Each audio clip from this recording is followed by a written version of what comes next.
కనీసం మన పార్లమెంట్ సభ్యులు ప్రపంచంలోని అనేక దేశాలు తిరుగుతున్నారు, రాజకీయాలకు అతీతంగా తిరుగుతున్నారు, దేశం తరఫున తిరుగుతున్నారు అనేటువంటి భావన కూడా లేకుండా రాహుల్ గాంధీ కాంగ్రెస్ పార్టీ రకంగా వివరించడము దురదృష్టకరం. ఈ సందర్భంగా మనం చేస్తున్నాం. దేశ భద్రతకు భంగం కలిగించే విధంగా, దేశ సైన్యం యొక్క ఆత్మస్థైర్యాన్ని దెబ్బతీసే విధంగా ఈ నాయకులు మాట్లాడము దేశ ప్రజలందరూ ముక్త కంఠంతో ఖండించాల్సిందిగా కోరుతా ఉన్నాను. నిన్న రేవంత్ రెడ్డి గారు మాట్లాడుతున్నప్పుడు మన పాకిస్తాన్ అనే పదం వచ్చింది. పాపం వాళ్ళ మనస్సులో ఏముందో అనుకోకుండా మాటలు కూడా ఆ రకంగానే దొల్లుతా ఉన్నాయి.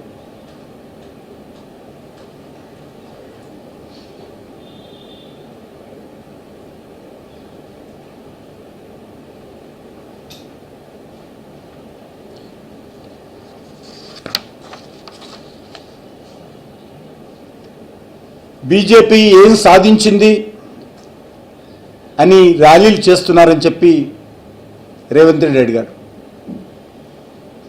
బీజేపీ ఏమీ సాధించలేదు. బీజేపీ జెండా పేరు మీద ఎక్కడ కూడా తిరంగా ర్యాలీలు జరగలేదు. దేశంలో ఏ ఒక్క గ్రామంలో కూడా భారతీయ జనతా పార్టీ జెండా, భారతీయ జనతా పార్టీ పేరు లేకుండా అన్ని వర్గాల ప్రజలు ఏకమై తిరంగ యాత్రలు నిర్వహిస్తూ ఉంటే రేవంత్ రెడ్డికి బీజేపీ తిరంగ యాత్రలు కనిపిస్తూ ఉన్నాయి.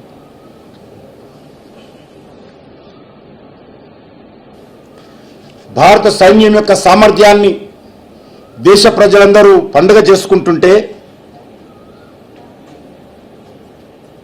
వాళ్ళకు బీజేపీ కార్యక్రమంగా కనిపిస్తుంది. ఆయనకు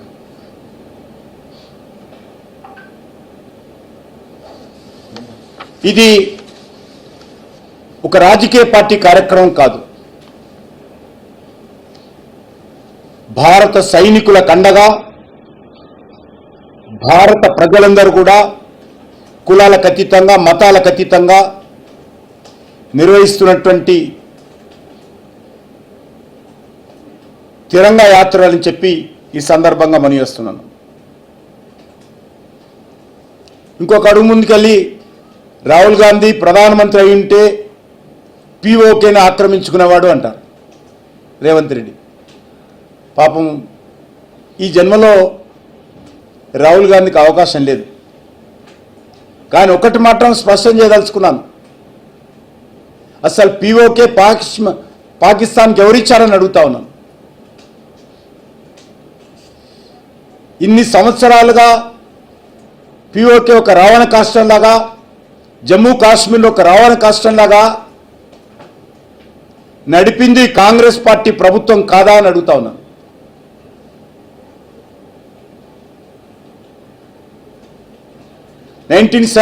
లో భారత సైన్యము లాహోర్ వరకు చొచ్చుకపోతే వెనుకకు పిలిపించింది ఎవరో రాహుల్ గాంధీకి, రేవంత్ రెడ్డికి అర్థం కాకపోతే, కనీసం చరిత్ర తెలుసుకోలేకపోతే భారత సైన్యం చేసేదేమీ లేదు.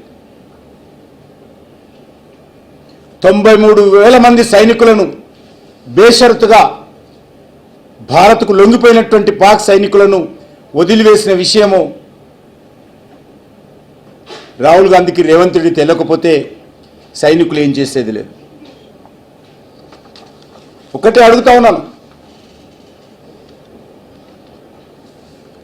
నరేంద్ర మోడీ గారు వచ్చిన తర్వాత మొదటిసారి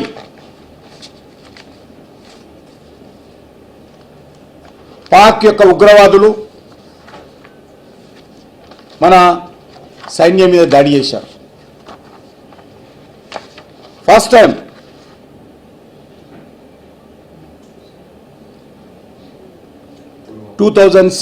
లో పఠాన్కోట్ దగ్గర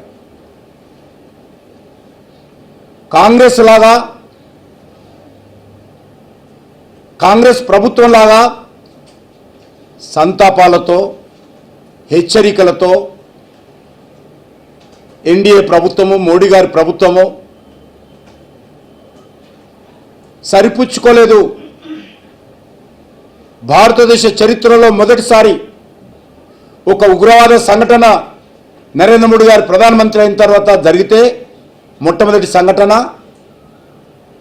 సర్జికల్ స్ట్రైక్ పేరుతో ఏ రకంగా పాకిస్తాన్ భూభాగంలోకి భారత సైనికులను పంపించి ఏ రకంగా మన భారత సైనికుల యొక్క పరాక్రమాన్ని ప్రపంచానికి తెలిసేటట్టు జరిగిందో అది మొదటిసారని సందర్భంగా మనిస్తున్నాను.